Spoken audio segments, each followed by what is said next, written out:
नानक होसी भी सच माग मजन सग साधना तूड़ी करे सनान हर का नाम त्यागे सुन सबना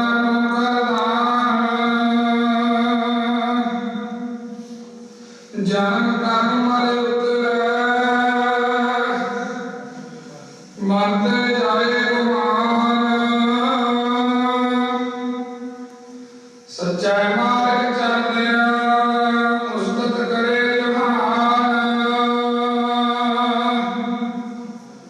आशा तीरथ सगल कोना जीव दया जिसनु देव दया कर सोई पुरख सुजान जिना मिलिया प्रभ अपना नानक तिन कुर्बान मार सजे से कांडिया जैन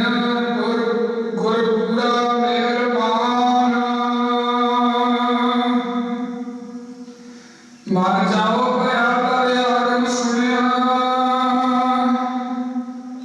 हर मंगल गाओ सखी गृह मंगल बनिया हर गाओ मंगल नित सखिए सो दुख ना गया पले गुरचरण लागे दिन सिपाके अपना फिर जापे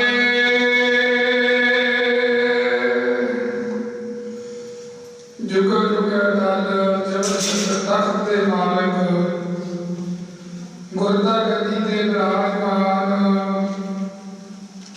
धन सतगुरु श्री गुरु ग्रंथ साहिब सच्चे पातशाह जी महाराज तिन्हां दी पावन पवित्र हजूरी दे अंदर सतपुरख बाबा जड़ा साहब जी के पावन स्थान के उपर हफ्तावारी समागम दीयां हाजरियां भर रहे संगत सत सखी जनों आओ आपो अपनी हाजरी गुरुदेव जी के चरणों में लवाइए सारे माई भाई दोनों हाथ जोड़ के सतगुरु जी को शीश झुका के गज के आखो जी वाहिगुरु जी का खालसा वाहिगुरु जी की फतेह। सो अज हफ्तेवारी समागम दे विच आपां धन सतगुरु कलगियां वाले प्रीतम सच्चे पातशाह जी जिन्हां दा आगमन पुरब 20 तरीक उस भी 7वें दिन आया है। सो उन्हां दे आगमन पुरब नूं मुख रखदे क्योंकि जिन्हां स्थानां दे उत्ते हफ्तावारी समागम होवे कई स्थानां दे उत्ते महीनावारी दे समागम होंदे ने मस्या दे पुरब नूं मुख रख के पूर्णवासी नूं जां फिर संग्राम सो उन्हां स्थानां दे उत्ते उस महीने दे अंदर जेकर कोई सतगुरु सच्चे पातशाह जी का आगमन पुरब गुरदा गद्दी पुरब इते आदक कोई खास पुरब उस महीने के अंदर होवे तां उस गुरपुरब दी जां उस विशेष पुरब दी विचार करनी अत्यंत जरूरी है। सो इस स्थान ते महापुरखां दे उद्यम दे नाल संगत दे सहयोग दे नाल हफ्तावारी समागम होंदा है। सो इस हफ्ते के अंदर कुछ दिन पहला के आप देखिए तो एक बड़ा पावन पवित्र दिहाड़ा लंघ के गया है ते कुछ दिनों के ताई धन सतगुरु कलगियां वाले का आगमन पुरब आया है। जिहड़ा पवित्र दिहाड़ा लंघ के गया है उस दिहाड़े नूं सत्कार दे नाल सिख संगत दा जान के मनाउंदियां ने। सो माघी के दिहाड़े की जो घटना है, ये सिख जगत के अंदर दो घटनावां इस दिन के नाल विशेष जुड़ियां हुई हैं। पहली घटना केड़ी है? पहली घटना धन सतगुरु श्री गुरु अर्जन देव साहब सच्चे पातशाह जी के समय तो है, ते दूसरी घटना संगत जी कलगियां वाले पातशाह जी के जीवन के विच जो गुरसिखां का इतिहास है, ओहदे नाल सियाणे सिखां ने जोड़ी है। दो घटनावां सिख जगत के अंदर यही जुड़ियां ने माघी के दिहाड़े। सो पहली घटना की है संगत जी?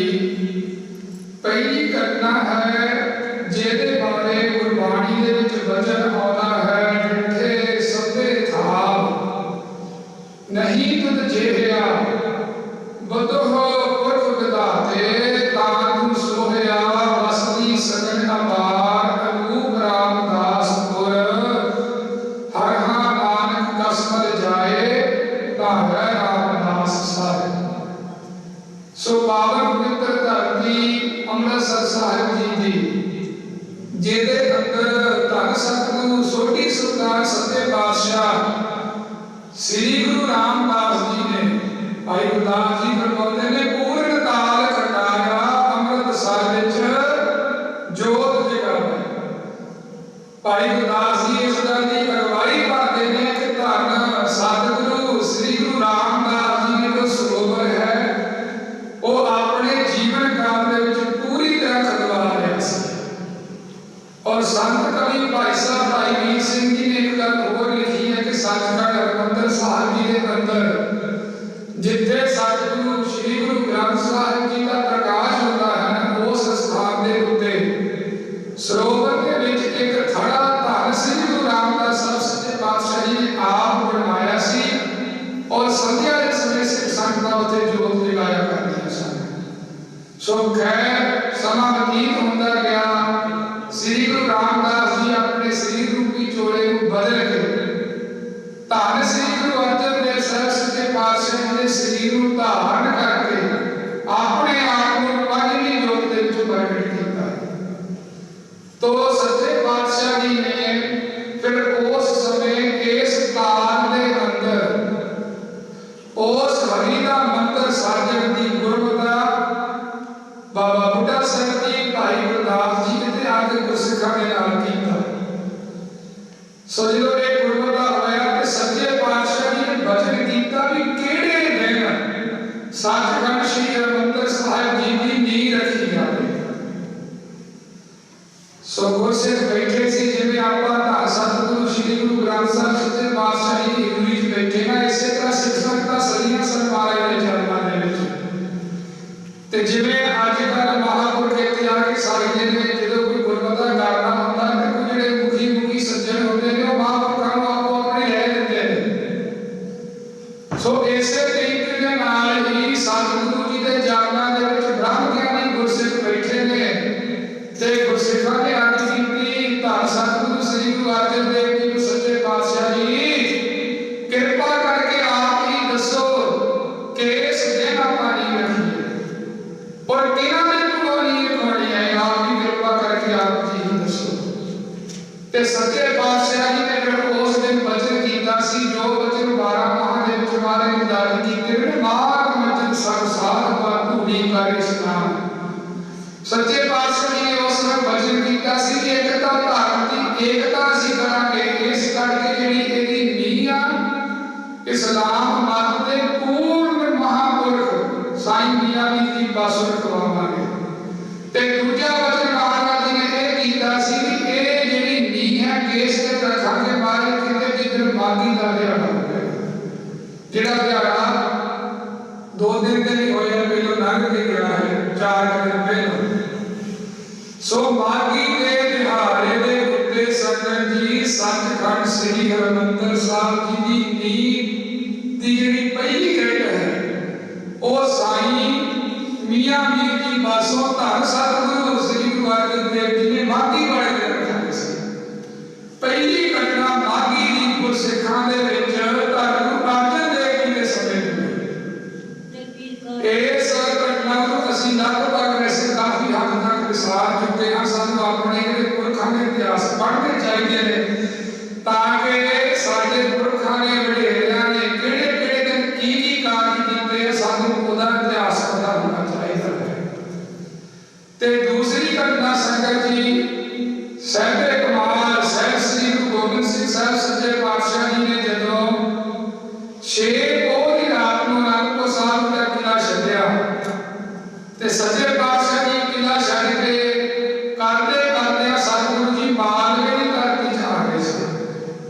जिवें आपां दुआबे च बैठे हाँ, माझा मालवा पंजाब दियां तीन मुख धरतियां ने।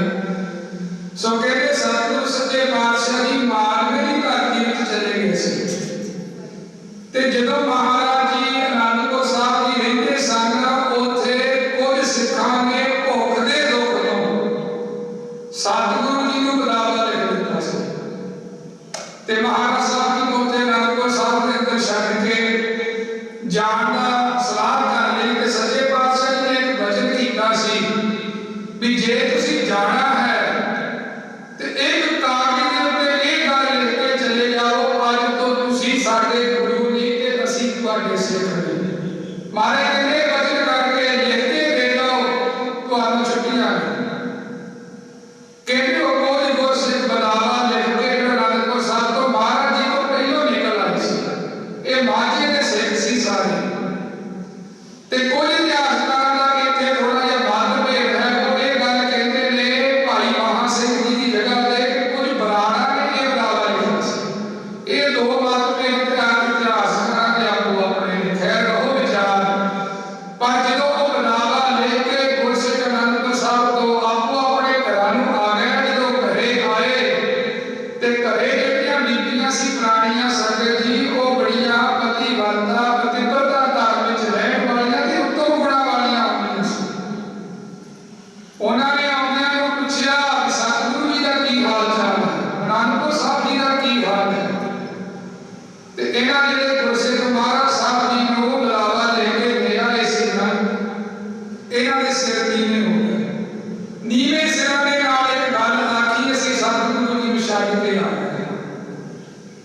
ਤੇ ਫਿਰ ਜਿਹੜੀਆਂ ਇਹ ਸੂਰਮਗਤੀ ਵਾਲੀਆਂ ਬੀਬੀਆਂ ਸੀ, ਇਹਨਾਂ ਨੇ ਇਹ ਗੱਲ ਆਖੀ ਕਿ ਤੁਸੀਂ ਛੱਡ ਕੇ ਆ ਗਏ ਤੇ ਘਰਾਂ ਦੇ ਵਿੱਚ ਰੋਟੀ ਪਾਣੀ ਦਾ ਕਾਰਜ ਤੁਸੀਂ ਕਰੋ, ਚੂੜੀਆਂ ਪਾ ਲਓ ਹੱਥਾਂ ਦੇ ਵਿੱਚ, ਸ਼ਰਤ ਸਾਨੂੰ ਪਕੜਾ ਦਿਓ। ਸਤਿਗੁਰੂ ਜੀ ਦੀ ਜੰਗ ਦੇ ਵਿੱਚ, ਜੰਗੇ ਮੈਦਾਨ ਦੇ ਵਿੱਚ ਯੁੱਧ ਲਈ ਲੰਘ ਕੇ ਅਸੀਂ ਜਾਵਾਂਗੇ। ਜਦੋਂ ਐਸੇ ਵਚਨ ਸੁਣੇ ਤਾਂ ਉਸ ਸਮੇਂ ਜਿਹੜੇ ਗੁਰਸਿੱਖਾਂ ਨੇ ਸਾਰੇ ਫਿਰ ਇਕੱਠੇ ਹੋਏ ਵੀ ਘਰਾਂ ਤੋਂ ਤਾਂ ਸਾਡੀਆਂ ਸਿੰਘਣੀਆਂ ਤੋਂ ਸਾਨੂੰ ਝਿੜਕ ਪਈ ਹੈ। ਇਸ ਤਰੀਕੇ ਨਾਲ ਜਦੋਂ ਗੁਰਮਤਿ ਕਰਦੇ ਸੀ ਨਾ, ਗੁਰਮਤਿ ਕਰਦੇ ਕਰਦੇ ਦੇ ਵਿੱਚ ਗੁਰਸਿੱਖੀ ਦੇ ਵਿੱਚ ਬ੍ਰਹਮ ਗਿਆਨ ਅਵਸਥਾ ਨੂੰ ਪ੍ਰਾਪਤ ਕਰਨ ਵਾਲੀ ਬੀਬੀ ਆ ਗਈ। ਗੁਰਮਤਿ ਚੱਲ ਰਿਹਾ ਸੀ ਸਿੰਘਾਂ ਦਾ। ਉਹ ਬੀਬੀ ਕੌਣ ਹੈ? ਉਹ ਹੈ ਬੀਬੀ ਮਾਈ ਭਾਗੋ ਜੀ। कभी गुरप्रताप सूरज ग्रंथ सारा पढ़ के देखो, फिर गल खोल के पता लगती है उन्होंने अवस्था कितनी ऊंची सी। कवि संतोख सिंह जी ने माई भागो जी की तुलना गार्गी के नाल कीती है। हुण माई भागो की अवस्था जानने लई पहलों सानू गार्गी का इतिहास पढ़ना पਊਗਾ कि गार्गी कौन है। गार्गी संगत जी बहुत उत्तम स्त्री हुई है, जिन्हों दिन ते रात की सोची तो ऊपर चले गई सी, जिथे बैठ के उत्थे समाधि लग जाती सी। कवि संतोख सिंह जी ने अलंकार बनाया गार्गी का। उस अलंकार को बना के ते माई भागो दी जिहड़ी तुलना मेरे गार्गी दे नाल कीती है। फिर कवि संतोख सिंह जी लिखते ने, कहते उस बीबी ने आके कहा तुसीं सिर नीवे ना करो, मैं तुहाडे नाल चलांगी, चलो आप सतगुरु जी का पता करिए।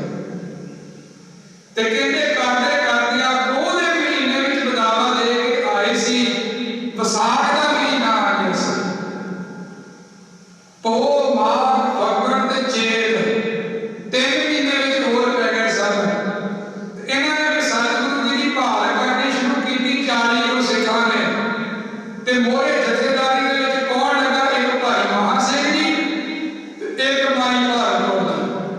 दोवें जाने लगे ने जथेदारी दे विच। 39 गुरसिख सूरमे जोधे दे नाल पता करदे करदे पता लगा कि सतगुरु जी मालवे देश विच चले गए। ते इधरों इन्हां नूं किसी ने एक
कवि संतोख सिंह जी ने पूरा प्रसंग खोल के लिखा है।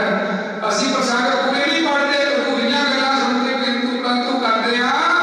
कवि संतोख सिंह जी कहते वजीदे खाने ये गल आखी जे अगर अगे ਨੂੰ ਵਧੇਗਾ ਤੇ 30 ਕੋਲੇ ਜਾ ਕੇ ਪਾਣੀ ਮਿਲੇਗਾ, ਜੇ ਪਿੱਛੇ ਨੂੰ ਮੁੜੇਗਾ ਤੇ 10 ਕੋਲੇ ਪਾਣੀ ਮਿਲੇਗਾ।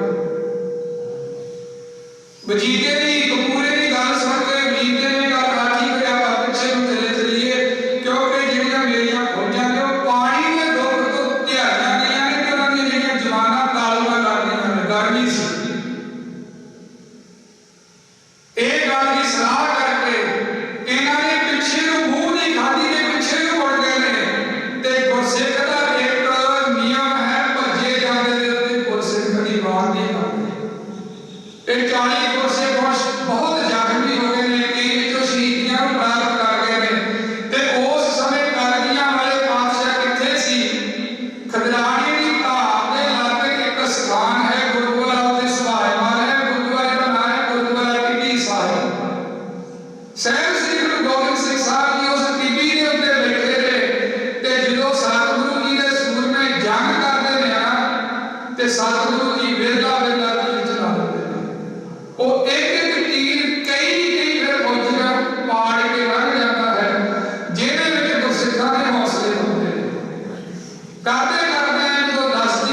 फौजी दसदा पिछे नूं मुड़ गया, जंग समाप्त हो गई। कह सकते हैं आप अपने गुरसिखां की जित होई ते साहिब श्री गुरु गोबिंद सिंह जी ने कमर कसा कीता, वैसी महाराज जी घोड़े ते सवार हो गए टिब्बी साहब वाले स्थान ते।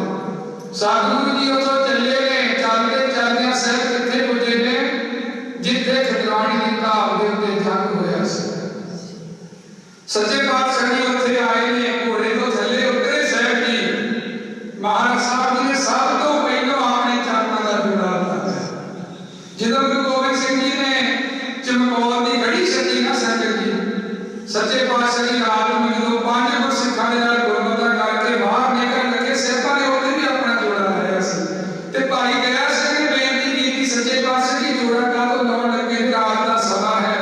ਤੇ ਸਾਹਿਬ ਲੱਗੇ ਕਹਿਣ, ਕਹਿੰਦੇ ਦਇਆ ਸਿਆ ਲਾੜਿਆਂ ਲਾੜਿਆਂ ਮੇਰੇ ਗੁਰਸਿੱਖਾਂ ਦੀਆਂ ਦਸਤਾਰਾਂ ਉਤਰ ਗਈਆਂ ਹੋ ਗਈਆਂ ਤੇ ਜਦੋਂ ਮੈਂ ਲੰਘਾਂਗਾ ਮੇਰੇ ਜਿਹੜਾ ਜੋੜਾ ਹੈ ਗੁਰਸਿੱਖ ਦੇ ਕੇਸਾਂ ਨੂੰ ਲੱਗੇਗਾ, ਕੇਸਾਂ ਦੀ ਤੇ ਬੇਅਦਬੀ ਹੋਵੇਗੀ, ਕੇਸਾਂ ਦੀ ਪੈ ਹੋਏ ਵਰਤ ਦੀ ਬੇਅਦਬੀ ਹੋਵੇਗੀ। ਬੋਲੇ ਸਹਿਬਾਂ ਨੇ ਹੁਣ ਇੱਥੇ ਵੀ ਸੰਗਤ ਜੀ, ਕਿਉਂਕਿ ਸੂਰਮਿਆਂ ਦੇ ਜਦੋਂ ਹੱਥ ਲੱਗਦੇ ਨੇ, ਸੂਰਮੇ ਡੇਗਦੇ ਨੇ, ਦਸਤਾਰ ਖੁੱਲ ਸਕਦੀ ਹੈ। ਸਹਿਬਾਂ ਨੇ ਆਪਣਾ ਪਵਿੱਤਰ ਜੋੜਾ ਲਾ ਲਿਆ। जोड़ा ला के जंग के मैदान सतगुरु जी गए ने। की तकिया एक गुरसिख नूं जो जख्मी हाथ में देखिया ते सच्चे पातशाह जी ने सीधा किया, सीधा करके साहिब थल्ले बैठ गए। पुजे गुरसिख दा सिर चक के अपने पट्टां ते रखिया ते अपने खीसे दे विचों साहिबां ने रुमाल कढे। रुमाल कढ के सच्चे पातशाह जी ने उस गुरसिख दा मुखड़ा साफ कीता ते ਜਦੋਂ ਦੇਖਿਆ गुरसिख के जिहड़े प्राण सी, जिहड़ी जीव आत्मा है, पंख उड़ चुके हैं। ते साहिबां ने वचन कीता अपने मुख तो कि मेरा 5000 गुरसिख। सतगुरु जी ने मार दिता 5000 का। फिर सतगुरु जी अगे गुरसिख को जाते ने, ਉਹਦਾ ਮੁਖੜਾ साफ करते ने। किसी ਨੂੰ 10,000, किसी ਨੂੰ 11,000, 15,000, 20,000, 21,000 तक सतगुरु जी ने मार दिते। सतगुरु जी अगे जाई जा रहे ते की देखिया अगे एक गुरसिख लम्मा पिया है। इन्ने फट चेहरे ते लगे ने, चेहरा पछाण नहीं होता। सतगुरु जी हुण उस गुरसिख दे लागे जाके बैठ गए। महाराज जी ने दा सीस लग्या, अपने पट दे उत्ते रखिया, जेब दे विचों रुमाल, खीसे दे विचों रुमाल कढ के सतगुरु जी ने जदों मुखड़ा साफ कीता ते की तकिया इस गुरसिख दी हरी शहीदी नहीं होई। थोड़े थोड़े साल चल रहे ते सतगुरु जी ने फिर अपनी मेहरा भरी दृष्टि इस गुरसिख दे उत्ते जदों पाई ना संगत जी, ते थोड़ी जी फिर बोलण दी ताकत आ गई। ये गुरसिख कौन है? ये गुरसिख 39 सिंघां दा जथेदार भाई महा सिंह जी है। ते सतगुरु सच्चे पातशाह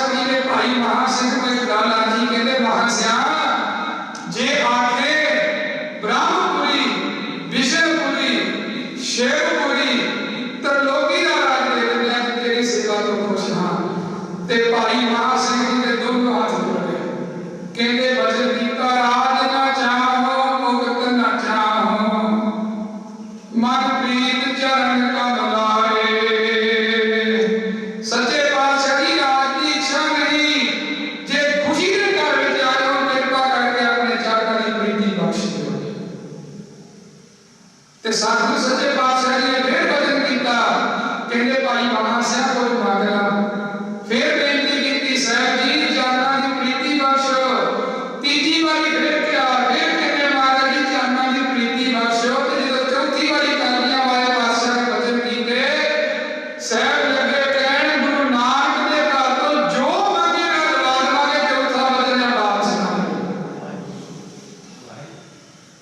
जो ये वचन कीते ना साहब जी ने, ते कहंदे उस समय बोल कांपदे ने, क्योंकि जख्मी सी भाई महा सिंह जी।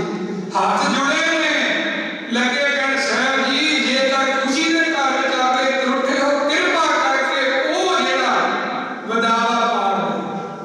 कवि संत कवि भाई वीर सिंह जी ने एक गल लिखी इत्थे, ओ कहंदे जेड़े 39 सिख शहीद हो चुके सी उन्हां दीयां रूहां जंग दे मैदान दे विच जो सचखंड नूं गईयां दे अगे दरवाजे बंद हो गए। एक कवि संत कवि उन्हां नूं कहा जांदा भाई वीर सिंह जी, उन्होंने गल लिखी कि दरवाजे बंद ने, मानो कि जख्मी होए भाई महा सिंह नूं 39 सिख ये गल कह रहे ने, ओ महा सिंह सानू अगे कोई नहीं मिलदी, कृपा करके बुलावा भरावा सभा दे।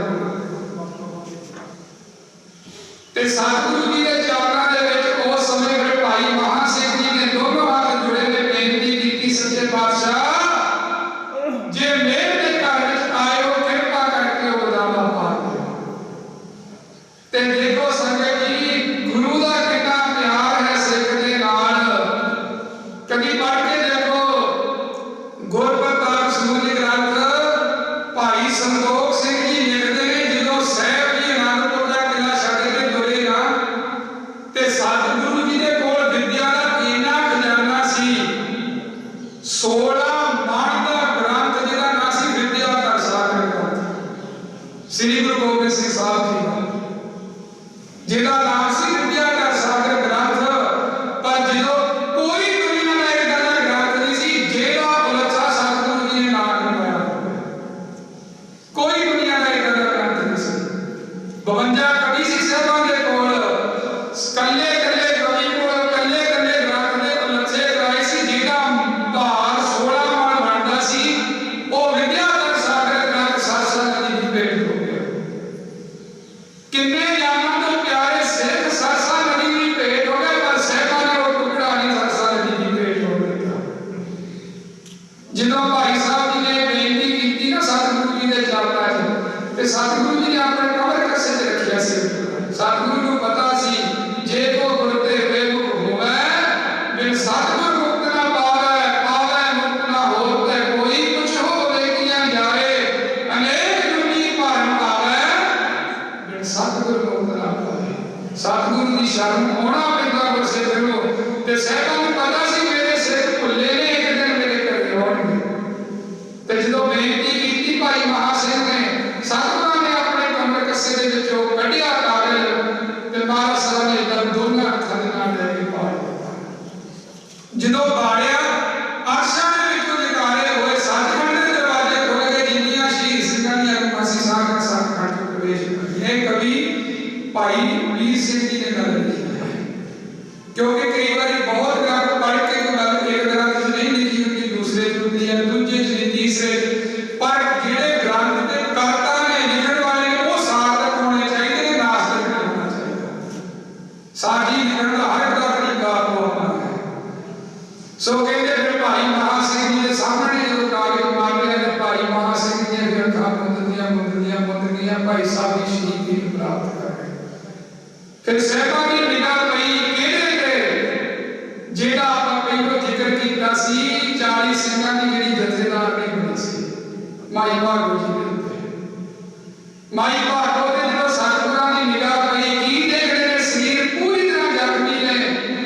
फिर महाराज जी ने मेहर दी नजर नाल तकिया, माई भाई भागो जी वाल ते कहंदे अंदर एक चढ़ाट सी जिस समाधि दे विच 24 घंटे रहंदे सी वो समाधि दे विच पहुंच गए पता नहीं जाग दे विच लम्मे पै गए जागती पर जो समाधि अवस्था चल गया उहदे विच दुख नहीं रह जाता दुख सुख तो ऊपर हो जाता गुरसिख होवे कोई संत महात्मा होवे ते कहंदे सतगुरु जी ने फिर वचन कीता भी इस माई की सेवा संभाल की जाए जागमा के माला कड्डी की माई जी का जो शरीर सी कायम हो गया सतगुरु जी ने पहुंचे 40 सिंघां नाल एक थां ते मीठा बना के संस्कार किया ते साहिबां ने जिहड़ी वो ढाल सी उहनूं नाम दिता कि अज तो ये सार हो जाएगा सार ना समुंदर दा मारे कहंदे ढाल नहीं रहेगी ये सार बनेगा और जिहड़ा प्रेम दे नाल इत्थे इशनान करेगा उहनूं मुक्ति प्राप्त होगी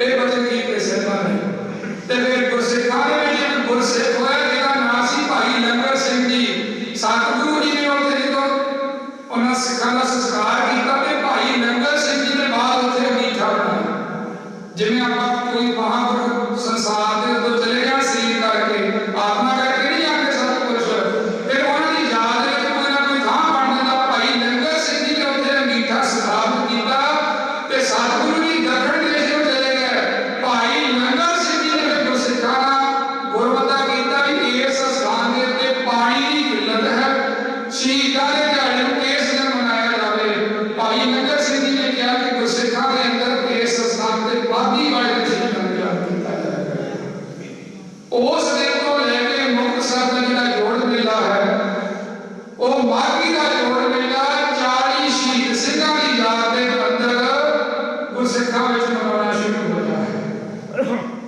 यह संगत जी माघी दा संक्षेप रूप विच इतिहास आओ अपने कोल जिन्ना समा है अगला जो क्योंकि मैं शुरू च बेनती की सी कि हफ्ता भरी समागम है इस दिन ते जे कोई विशेष दिहाड़ा होना होवे उहनूं मुख रखदे बोलना चाहिदा सी ते दूसरा विशेष दिहाड़ा मस्या तो 7वें दिन नूं है पोह दी मस्या लंघ के गई ना पोह दी मस्या तो 7वें दिन सहब सतगुरु श्री गुरु गोबिंद सिंह जी का प्रकाश होया सी जिन्हों पोह सुदी 7वीं कहते हैं सुदी मस्या तो चलती है कि बड़ी संग्राम तो चलती है दो पुराने तरीके सी महीने नूं माफ ना करना 15-15 दिन मुख रखी तो गुरु गोबिंद सिंह जी का पोह सुदी 7वीं वाले दिन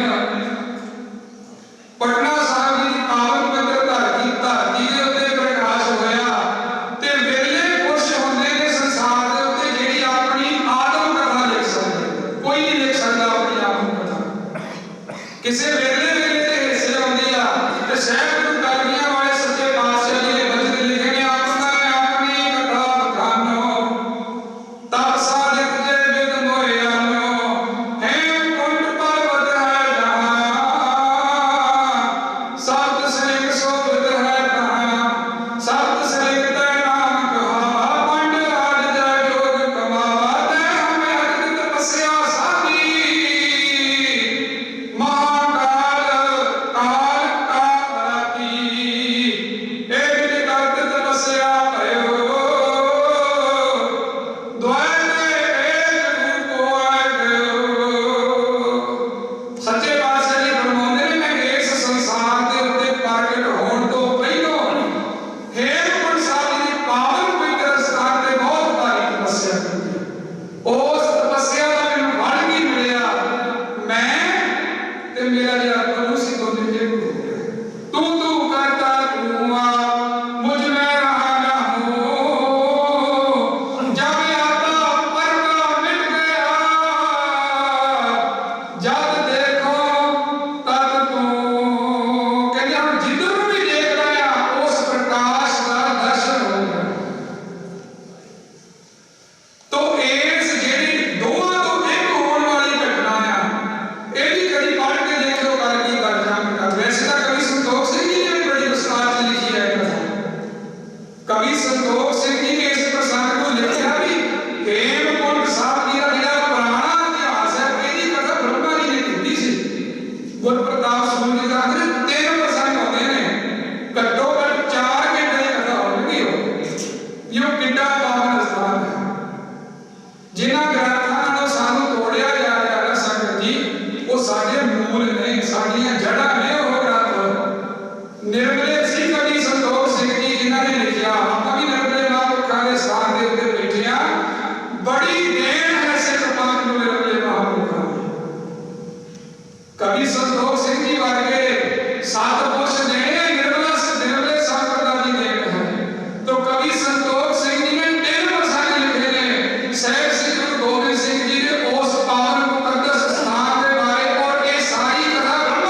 ਸਾਹਿਬ ਸ੍ਰੀ ਗੁਰੂ ਗੋਬਿੰਦ ਸਿੰਘ ਜੀ ਪਾਵਨ ਪਵਿੱਤਰ ਧਰਤੀ ਹੇਮਕੁੰਟ ਸਾਹਿਬ ਤੋਂ ਸੱਚਖੰਡ ਕਿਵੇਂ ਗਏ ਇਹ ਲਿਖਿਆ ਭਾਈ ਵੀਰ ਸਿੰਘ ਜੀ ਨੇ। ਤੇ ਆਓ ਆਪਾਂ ਦਰਸ਼ਨ ਮਾਤਰ ਸਤਿਗੁਰੂ ਜੀ ਦੀ ਜੋ ਕਥਾ ਭਾਈ ਵੀਰ ਸਿੰਘ ਜੀ ਨੇ ਲਿਖੀ ਹੈ ਆਪਾਂ ਉਹਦੇ ਉੱਤੇ ਆਪਾਂ ਥੋੜੀ ਜਿਹੀ ਵਿਚਾਰ ਕਰੀਏ, ਕਿਉਂਕਿ ਸਮਾਂ ਲਗਭਗ ਸਵਾ ਘੰਟਾ ਹੋ ਗਿਆ ਹੈ। ਕੋਸ਼ਿਸ਼ ਕਰਾਂਗੇ ਸਮੇਂ ਦੇ ਅੰਦਰ ਸਮਾਪਤੀ ਹੋਵੇ, ਜੇ 2-4 ਮਿੰਟ ਉੱਤੇ ਹੋਵੇ ਮੁਆਫੀ ਬਖਸ਼ ਦੇਣਾ। ਸੋ ਕਹਿੰਦੇ ਨੇ ਜਿਵੇਂ ਚੰਦਰਮਾ ਪੂਰਨਮਾਸ਼ੀ ਵਾਲੀ ਰਾਤ ਨੂੰ ਚਮਕਦਾ ਹੈ ਨਾ, ਹੇਮਕੁੰਟ ਸਾਹਿਬ ਦਾ ਪਾਵਨ ਪਵਿੱਤਰ ਸਥਾਨ ਹੈ ਤੇ ਸੂਰਜ ਜਦੋਂ ਨਿਕਲ ਰਿਹਾ ਹੈ ਚੰਦਰਮਾ ਦੇ ਵਾਂਗੂ ਉੱਥੇ ਜਿਹੜੇ ਪਰਬਤ ਨੇ 7 ਚੋਟੀਆਂ ਨੇ, ਕਵੀ ਸੰਤੋਖ ਸਿੰਘ ਜੀ ਲਿਖਦੇ ਨੇ ਚੰਦਰਮਾ ਵਾਂਗੂ ਚਮਕਦੀਆਂ ਨੇ, ਕਿਉਂਕਿ ਚੰਦਰਮਾ ਵੀ ਚਿੱਟਾ ਹੁੰਦਾ ਹੈ ਤੇ ਬਰਫ਼ ਵੀ ਚਿੱਟੀ ਹੁੰਦੀ ਹੈ। ਕਹਿੰਦੇ ਕੀ ਹੋਇਆ, ਸੂਰਜ ਚੜ੍ਹਦੇ ਚੜ੍ਹ ਗਿਆ, ਦੁਪਹਿਰ ਦਾ ਸਮਾਂ ਆ ਗਿਆ, ਸੂਰਜ ਨੇ ਆਪਣੀਆਂ ਨਿੱਘੀਆਂ ਕਿਰਨਾਂ ਇੱਕ ਗੁਫਾ ਦੇ ਅੰਦਰ ਪਾਉਣੀਆਂ ਸ਼ੁਰੂ ਕੀਤੀਆਂ ਤੇ ਇਸ ਗੁਫਾ ਦੇ ਅੰਦਰ ਇੱਕ ਪਤਲੇ ਜਿਹੇ ਢੀਲ ਸਰੀਰ ਵਾਲਾ ਤਪਸਵੀ ਬੈਠਾ ਹੈ ਔਰ ਤਪਸਵੀ ਜਿਸ ਵਿਸ਼ੇ ਨੂੰ ਮੁੱਖ ਰੱਖ ਕੇ ਬੈਠਾ ਸੀ, ਅੱਜ ਅੰਮ੍ਰਿਤ ਵੇਲੇ ਉਹਦੀ ਇੱਛਾ ਪੂਰੀ ਹੋਈ ਹੈ। ਕਿਹੜੀ ਇੱਛਾ? ਦੁਆਰ ਦੇ ਇੱਕ ਰੂਪ ਹੋਇਆ ਤੇ ਦੁਪਹਿਰ ਦਾ ਸਮਾਂ ਹੈ, ਉਸ ਆਨੰਦ ਵਿੱਚ ਰਿਸ਼ੀ ਬੈਠਾ ਹੈ, ਤਪਸਵੀ ਬੈਠਾ ਹੈ, ਕਦੀ ਆਪਣੀਆਂ ਅੱਖਾਂ ਖੋਲ ਲੈਂਦਾ ਮਾੜੀਆਂ ਤੇ ਕਦੀ ਆਪਣੀਆਂ ਅੱਖਾਂ ਮਾੜੀਆਂ ਬੰਦ ਕਰ ਲੈਂਦਾ ਹੈ। ਕਰਦੇ ਕਹਿੰਦੇ ਧੁੱਪ ਨੇ ਆਪਣਾ ਨਿੱਘ ਦਿੱਤਾ ਤੇ ਸੂਰਜ ਮੁੜ ਕੇ ਸ਼ਾਮਾਂ ਵਾਲੇ ਪਾਸੇ ਨੂੰ ਜਦੋਂ ਗਿਆ, ਇਹ ਜੋ ਰਿਸ਼ੀ ਹੈ, ਤਪਸਵੀ ਹੈ, ਗੁਫਾ ਦੇ ਅੰਦਰ ਬੈਠ ਕੇ ਸਿਮਰਨ ਕਰਦਾ ਹੈ, ਬੰਦਗੀ ਕਰਦਾ ਹੈ, ਆਪਣੀ ਗੁਫਾ ਦੇ ਵਿੱਚੋਂ ਬਾਹਰ ਆਇਆ। ਇਹਨਾਂ 7 ਚੋਟੀਆਂ ਦੇ ਵਿਚਕਾਰ ਇੱਕ ਕੁੰਡ ਹੈ, ਕੁੰਡ ਦੇ ਲਾਗੇ ਇੱਕ ਸ਼ਿਲਾ ਹੈ, ਉਸ ਸ਼ਿਲਾ ਦੇ ਉੱਤੇ ਆ ਕੇ ਤਪਸਵੀ ਬੈਠ ਗਿਆ ਹੈ। ਕਦੀ ਤਾਂ ਗੁਰੂ ਨਾਨਕ ਦੇਵ ਸਾਹਿਬ ਸੱਚੇ ਪਾਤਸ਼ਾਹ ਜੀ ਦੀ ਜਨਮ ਸਾਖੀ ਪੜ੍ਹ ਕੇ ਦੇਖਿਓ ਸੰਗਤ ਜੀ, ਉਹਦੇ ਵਿੱਚ ਗੁਰੂ ਅੰਗਦ ਦੇਵ ਜੀ ਨੇ ਮਹਾਰਾਜ ਜੀ ਨੂੰ ਵਚਨ ਕੀਤਾ ਸੀ, ਬੇਨਤੀ ਕੀਤੀ ਸੀ, ਸਾਨੂੰ ਸੁਰ ਸਮਾਧੀਆਂ ਦੇ ਦਰਸ਼ਨ ਕਰਾਓ। ਸਮਾਂ ਨਹੀਂ ਆਪਾਂ ਇੱਧਰ ਨੂੰ ਜਾਈਏ, ਪਰ ਇਹ ਸਾਖੀ ਜ਼ਰੂਰ ਪੜ੍ਹਿਓ, ਤੁਹਾਨੂੰ ਸੋਧਰ ਰਹਿਰਾਸ ਸਾਹਿਬ ਜੀ ਦੇ ਪਾਠ ਦੀ ਮਹਾਨਤਾ ਦਾ ਪਤਾ ਲੱਗੂਗਾ। ਪੁਰਾਣੇ ਸਮੇਂ ਤੋਂ ਲੈ ਕੇ ਜਦੋਂ ਸ਼ਾਮਾਂ ਦੀਆਂ ਸੰਧਿਆ ਹੁੰਦੀਆਂ ਨੇ, ਸਾਰੇ ਗੁਰਸਿੱਖ ਇਕੱਠੇ ਹੋ ਕੇ ਉਸ ਪਰਿਪੂਰਨ ਪਰਮਾਤਮਾ ਦੀ ਕੀਰਤੀ ਕਰਦੇ ਨੇ, ਸੋਧਰ ਪੜ੍ਹਦੇ ਨੇ, ਆਰਤੀ ਗਾਉਂਦੇ ਨੇ।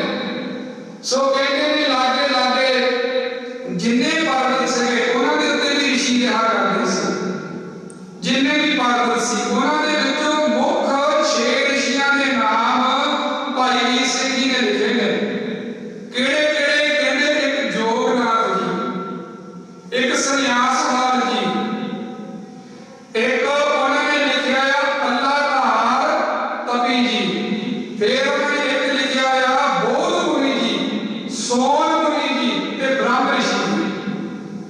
ਇਹ 6 ਤਪੀਸਰਾਂ ਦੇ ਨਾਮ ਲਿਖੇ ਨੇ ਭਾਈ ਵੀਰ ਸਿੰਘ ਜੀ ਨੇ, ਔਰ ਇਹ ਵੀ ਲਿਖਿਆ ਵੀ ਇਹਨਾਂ ਤਪੀਸਰਾਂ ਦੇ ਥੱਲੇ ਅਨੇਕ ਕਵੀ ਰਹਿੰਦੇ ਸੀ ਔਰ ਸਾਰੇ ਦੇ ਸਾਰੇ ਕਵੀ ਸਾਹਿਬ ਸ੍ਰੀ ਉਸ ਹਜੇ ਆਪਾਂ ਨਾਮ ਨਹੀਂ ਲਵਾਂਗੇ, ਉਸ ਸ੍ਰੇਸ਼ਟ ਤਪੀਸਰ ਨੂੰ ਆਪਣਾ ਮੁਖੀ ਮੰਨਦੇ ਸੀ, ਜਿਹੜਾ ਹੇਮਕੁੰਟ ਸਾਹਿਬ ਜੀ ਦੀ ਗੁਫਾ ਦੇ ਅੰਦਰ ਬੈਠ ਕੇ ਬੰਦਗੀ ਕਰਦਾ ਸੀ।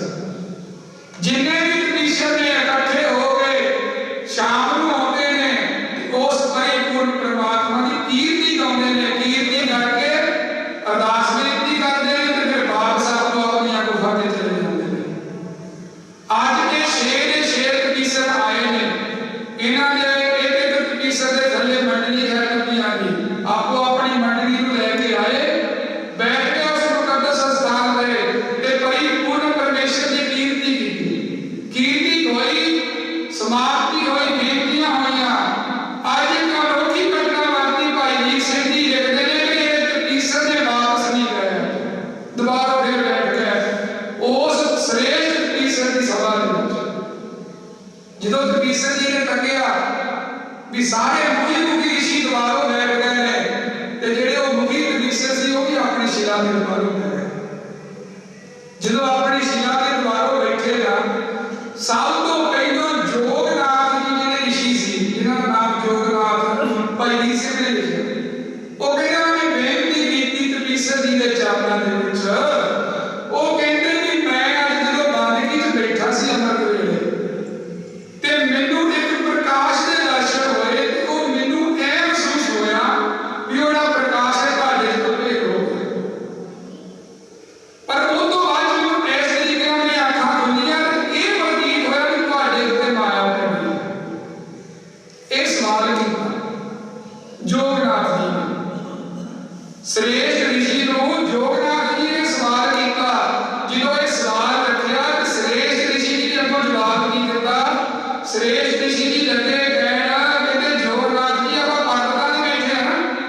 पहाड़ां दे उत्ते पई आ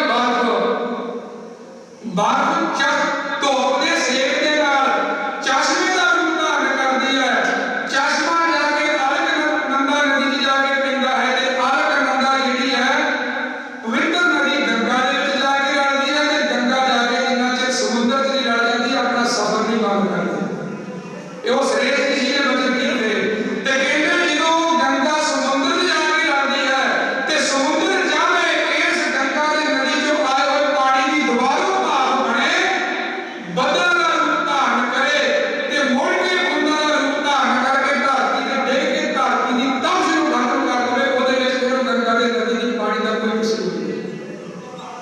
एडा तगड़ा जवाब दिता श्रेष्ठ ऋषि जी ने जोगनाथ जी दी कही हुई गल बड़े संक्षेप च दस चल रहा क्योंकि बड़ी उत्थे लंब चर्चा हुई उस रात शाम ਨੂੰ।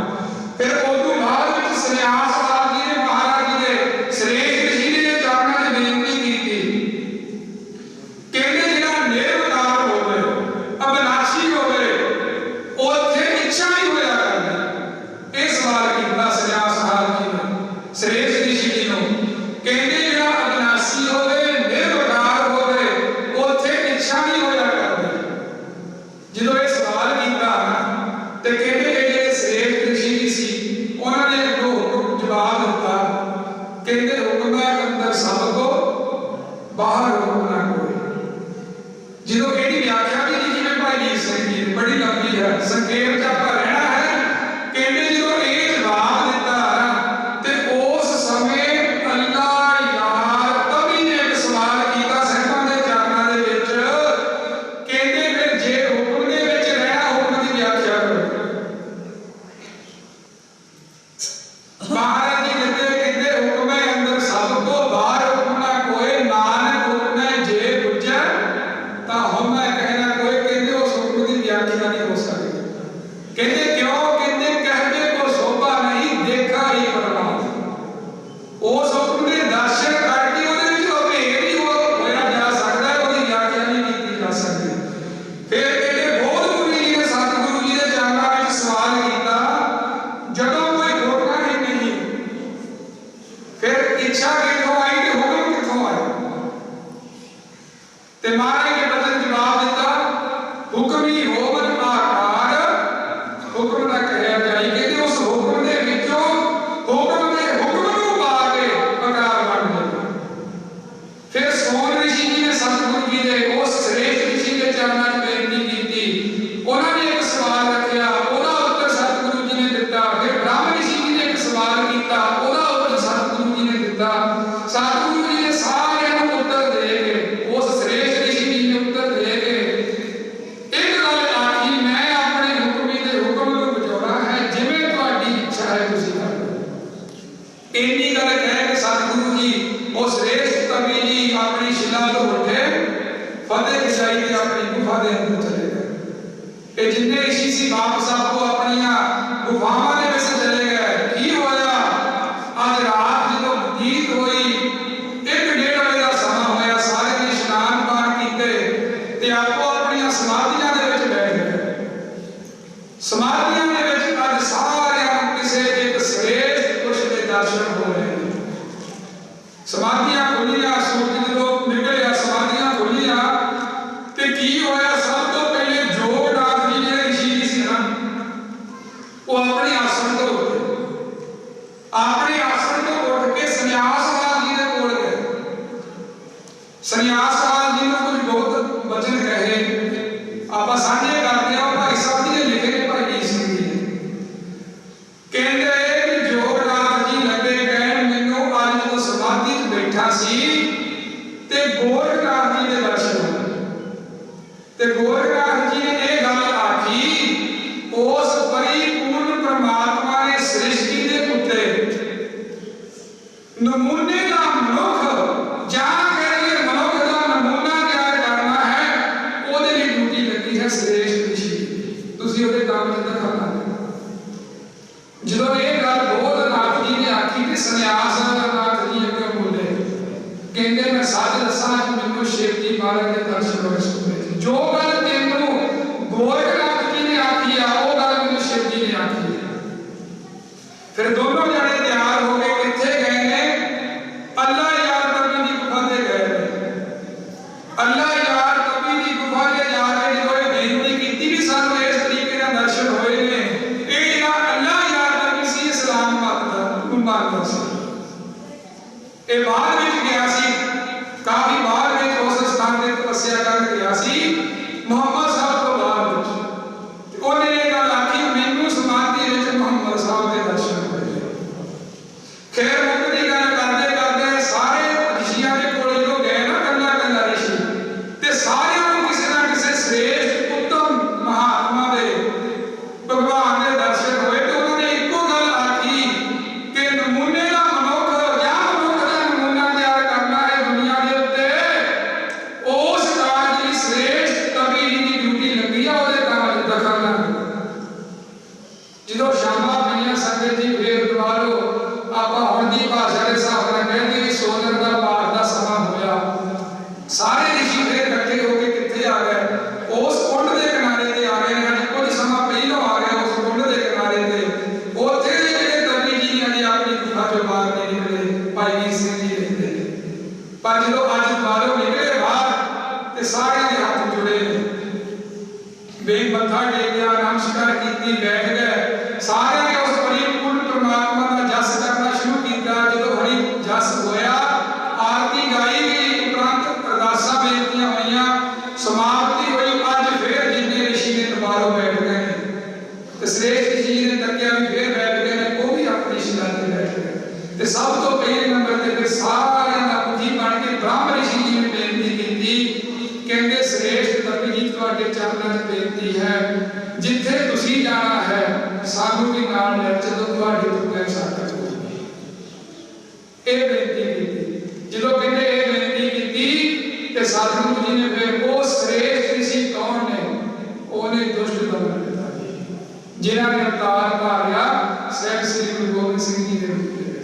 उन्हें कवि संतोख भाई संतोख सिंह जी नहीं, भाई वीर सिंह जी ने। उन्हें श्रेष्ठ तपीश्वर और श्रेष्ठ तपीश्वर ने एक वचन किया कि मैं अपनी मर्जी के नाल नहीं, मैं उस हुक्मी दे हुक्म विच चलांगा जो तो आज्ञा देगा।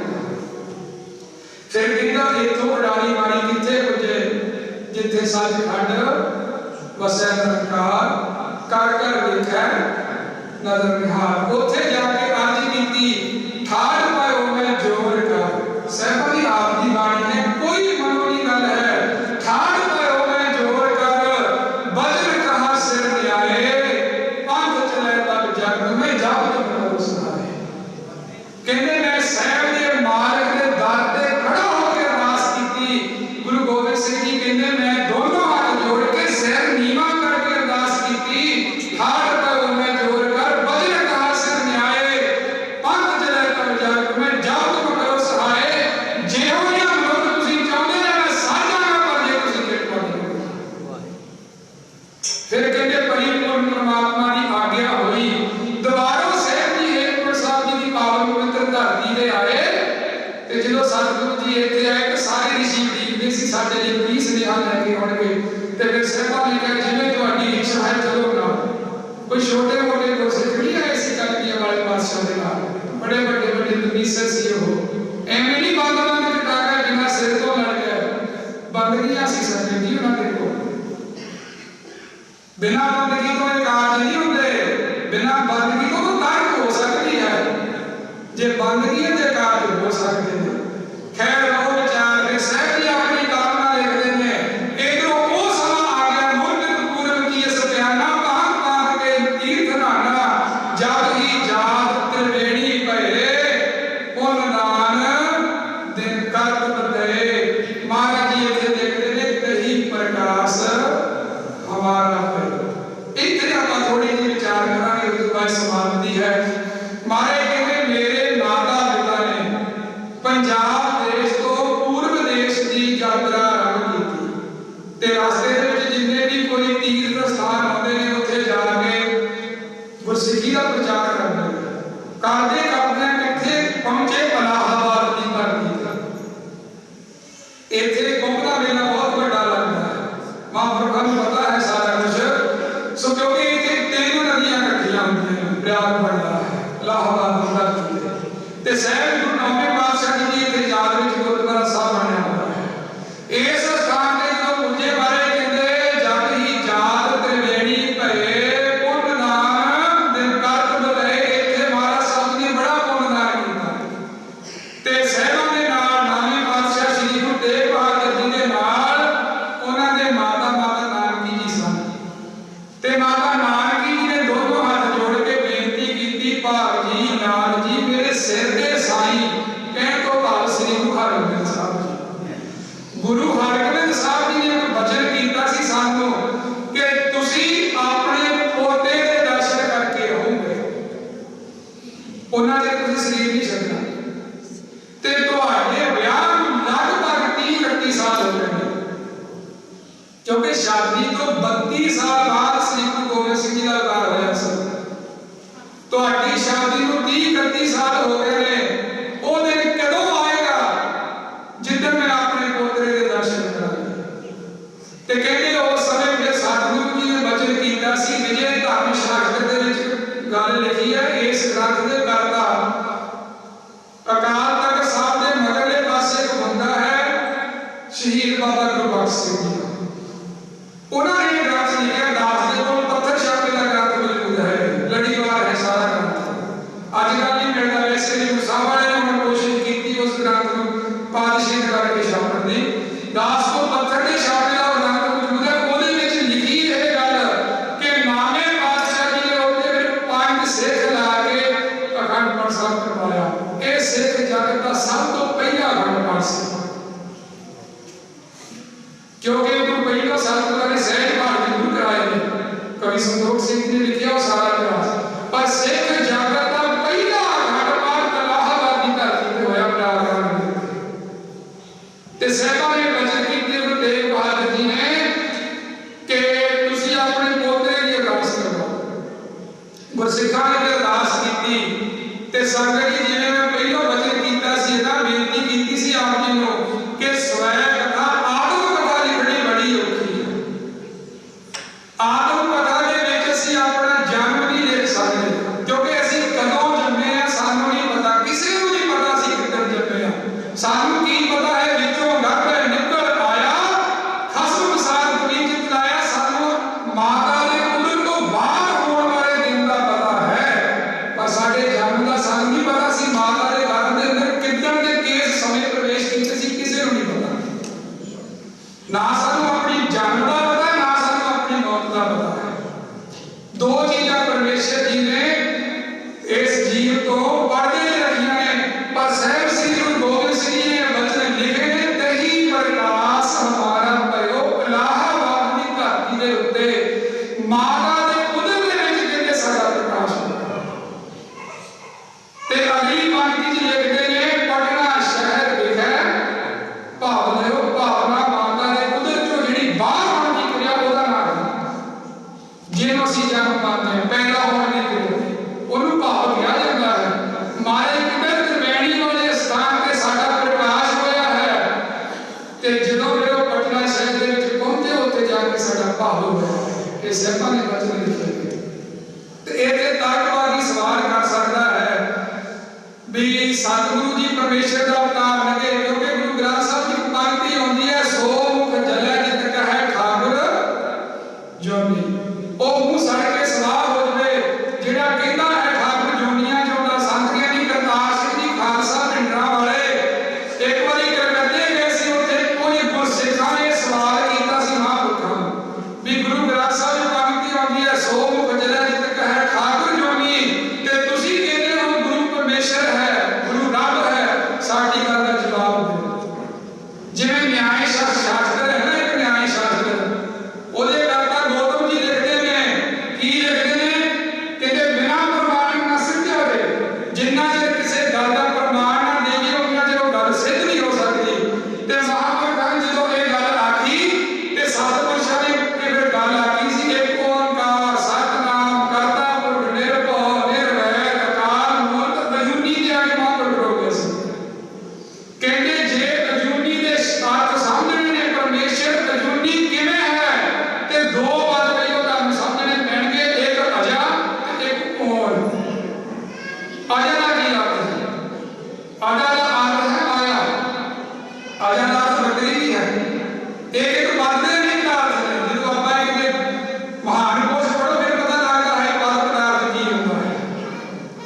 सो कहते मजा ना है माया का ते ऊन ना है जिवें अज एक दास बैठा है ते अगली बारी कोई होर को सिख के इत्थे बैठ के कथा कहानी सुनानी है एक दी थां ते दूसरा जो कोई काम करदा है ओनू कहंदे ने ऊन जिवें भाई साहब जी इस जगह सारी वीडियो कवर कर रहे हो उठ के चले जाए ते दूजा कोई सिख के आ के उन्हां दी जगह काम कर लग पे उस क्रिया नूं कहांगे ऊन ते महापुरुष लगे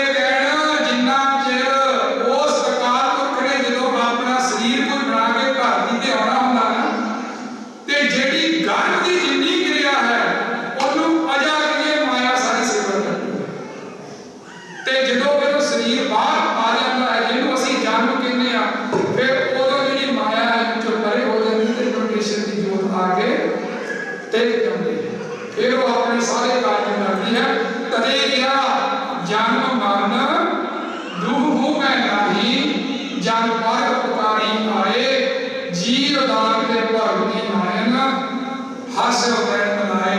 फिर पोष की सातवीं वाले दिन सहज श्री गुरु गोविंद सिंह जी का दही प्रकाश हमारा प्रयोग पटना शहर विजय पद रहे। फिर महाराज जी अगे वचन लिखते हैं मदर देश आपको ले आए भात भात का यंत्र लाए किन्नी अंग भात का रक्षा दीनी भात भात की शिक्षा जब हम धर्म कर्म में आए देव लोग नमक सुनाए।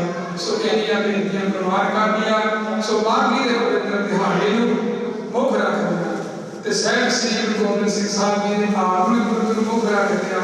जिन्नियां बेनतियां आप दे चरण कीतियां ने प्रवान करनियां बोल दिया बोल एक नहीं अनेक गलतियां हो जाती हैं क्योंकि जीव गलतियां का पुतला है। सो माफ कर देनियां शुरू कर जान के ते असीस बादशाह जी कृपा करके दियो सच्चे असीसड़ियां जो होवे सहज सो फेर इथे दे मुख प्रबंधक संत बाबा सुखवंत सिंह जो बहुत ही निम्रता वाले सतपुरुष ने। सो महापुरखां ने बेनती की सतगुरु जी के चरणों में हाजिर होण दी। सो महापुरखां ने दासा की बेनती मान के सो समा बख्शिया। महापुरखां दा तहे दिलों बहुत बहुत धन्यवाद। कोईयां भुलां चुकां दी गलती माफ जी। आओ